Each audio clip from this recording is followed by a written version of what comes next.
और वो इशारे थे कि बहन जी जैसी बेबाकी आकाश आनंद में आए और पार्टी के अंदर एक युवा चेहरा फिर से वही कामयाबी के साथ लोगों के साथ कदम से कदम मिलाकर चले और पार्टी को नई ऊर्जा संचित करने का मौका दे, पार्टी फिर पहले की तरह सत्ता में आ जाए। भी एक सवाल और है, एक सवाल और है कि जो जैसे आप और हम कई बार जहाँ बहुजन समाज की पार्टी या कोई प्रोग्राम है वहाँ पहुंचे तो नए नए बालक हैं, 20-20 22-22 साल के बालक और बड़े बाल वालन में हाथ मार के मुँछन में ताम मार के बड़े खुश हों, हैं बात को समझ रहे हो गए आप?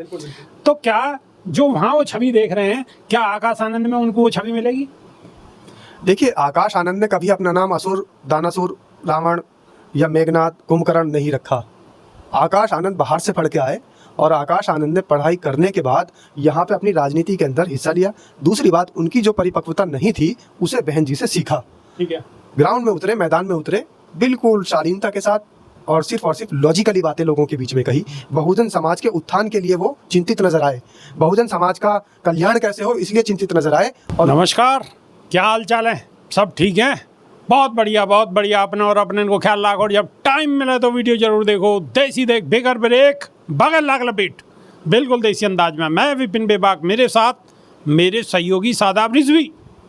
जय हिंद, जय भीम, सत श्री अकाल, आदाब। मेरा नाम है शादाब और बहुत सारे लोग कमेंट कर रहे हैं हापुड़ से, बहुत सारे बुलंदशहर से, उत्तर प्रदेश से, मध्य प्रदेश से, राजस्थान से और पता नहीं देश के किस किस कोने से कमेंट कर रहे हैं, जय भीम लिख रहे हैं। बहुत बहुत स्वागत है, बहुत बहुत धन्यवाद है उन सबका। बसपा प्रमुख मायावती ने अपने भतीजे आकाश आनंद को फिर से मुख्य राष्ट्रीय कोऑर्डिनेटर नियुक्त कर दिया है। बहुजन समाज में खुशी है, उन्हें पार्टी को उत्तराधिकारी बनने को संकेत भी मिल रहा है। पहले निष्कासित करे गए आकाश ने माफ़ी के बाद वापसी करी है और वो बिहार चुनाव और 2027 यूपी चुनाव की तैयारी में जुटेंगे। बैठक में सेना, संविधान निर्माता और सामाजिक मुद्दे पर भी चर्चा हुई है। चुनावी चुनौतियों के बीच बहुजन समाज पार्टी की सियासत को पुनर्जीवित करने के प्रयासन में जुटी पार्टी बसपा सुप्रीमो मायावती ने एक बार फिर अपने भतीजे आकाश आनंद को मुख्य भूमिका में लाकर एक बड़ा राजनीतिक संकेत दिया है। दिल्ली में रविवार को आयोजित बसपा की राष्ट्रीय बैठक में बसपा सुप्रीमो मायावती ने आकाश आनंद को फिर से पार्टी को मुख्य राष्ट्रीय कोऑर्डिनेटर नियुक्त कर उन्हें पार्टी को नंबर 2 चेहरा बना दिया है। यहाँ के साथ ही उन्होंने स्पष्ट कर दिया है कि आकाश पार्टी की नीति और अनुशासन को सख्ती से पालन करेंगे और अतीत की गलती को नहीं दोहराएंगे। शादाब रिजवी नंबर 2 नेता बन गए हैं बहुजन समाज पार्टी में आकाश आनंद। मायावती ने फिर जिम्मेदारी दे दी है, क्या कहोगे?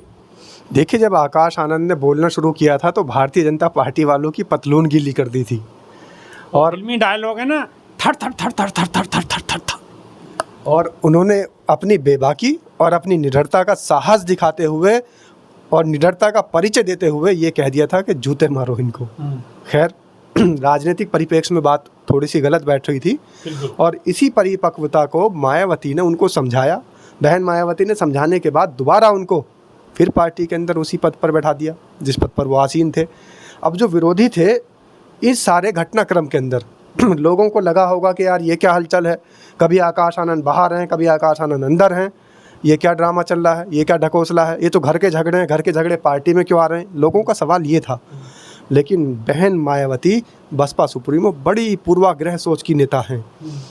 वो अपने ही संगठन के अंदर अपने ही लोगों के बीच ये भी जानकारी हासिल करना चाह रही थी कि आखिर अपना कौन है और पराया कौन है, कौन लोभ लालची है सत्ता का और कौन पार्टी का समर्थक है और पार्टी के लिए समर्पित कार्य करता है।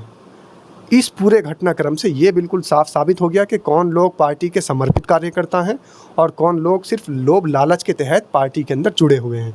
क्योंकि जैसे ही आकाश आनंद को बाहर किया तो बहुत बड़ा एक तबका ऐसा भी था पार्टी के अंदर जो बड़ा खुश था और कह रहा था बहन जी आपका फैसला बिल्कुल सही है, हमने तो आकाश आनंद को जो है बहुत सारी गलतियों को पहले भी नहीं बताया, ये नहीं करा, वो नहीं करा। ऐसे भी लोग थे। अब उनका चेहरा सामने, उन लोगों की अब क्या स्थिति होगी?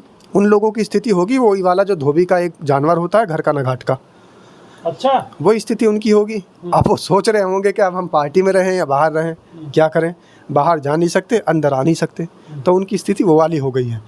अब सिर्फ और सिर्फ वो लोग खुश हैं जो पार्टी के लिए समर्पित कार्यकर्ता थे और वो इशारे थे कि बहन जी जैसी बेबाकी आकाश आनंद में आए और पार्टी के अंदर एक युवा चेहरा फिर से वही कामयाबी के साथ लोगों के साथ कदम से कदम मिलाकर चले और पार्टी को नई ऊर्जा संचित करने का मौका दे, पार्टी फिर पहले की तरह सत्ता में आ जाए। साहब रिजवी एक सवाल और है, एक सवाल और है कि जो जैसे आप और हम कई बार जहाँ बहुजन समाज की पार्टी या कोई प्रोग्राम है वहाँ पहुँचे हैं तो नए नए बालक हैं, 20-20 22-22 साल के बालक और बड़े बाल वालन में हाथ मार के मूछन में ताम मार के बड़े खुश हों, हैं बात को समझ रहे होगे आप।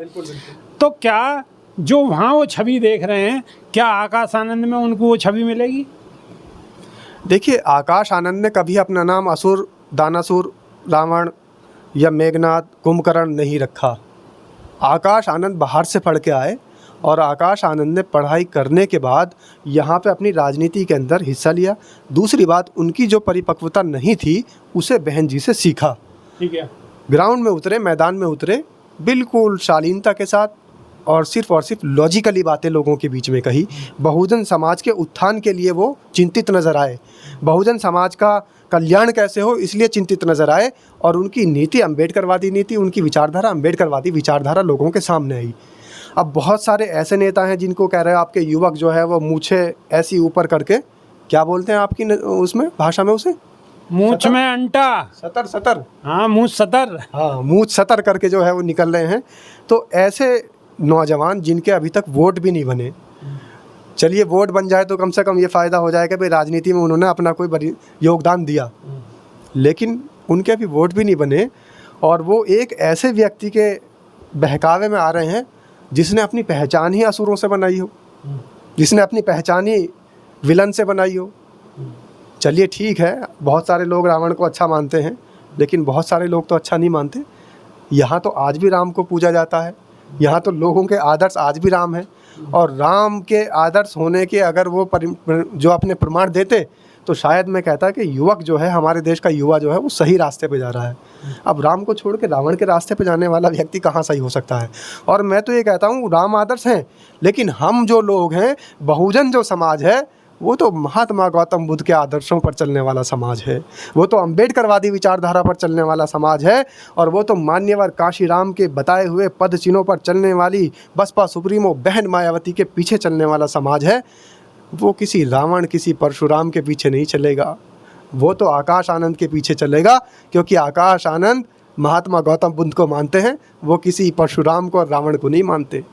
अब देखो काई अगर के बात बुरी लगी हो तो बुरा मत मानियो, चर्चा आ रही है, चर्चा में 100 बात लेकर के आएंगी, बाकी सगरो फैसला आपके हाथ। मैं तो कहता हूं जो बुरा मानने वाले लोग हैं उन्हें बुरा लगाने के लिए मैंने ये कहा है, क्योंकि परशुराम के मानने वाले, रावण के मानने वाले, ब्राह्मणवाद के मानने वाले, मनुवादी विचारधारा के खिलाफ ही मैं बोल रहा हूं।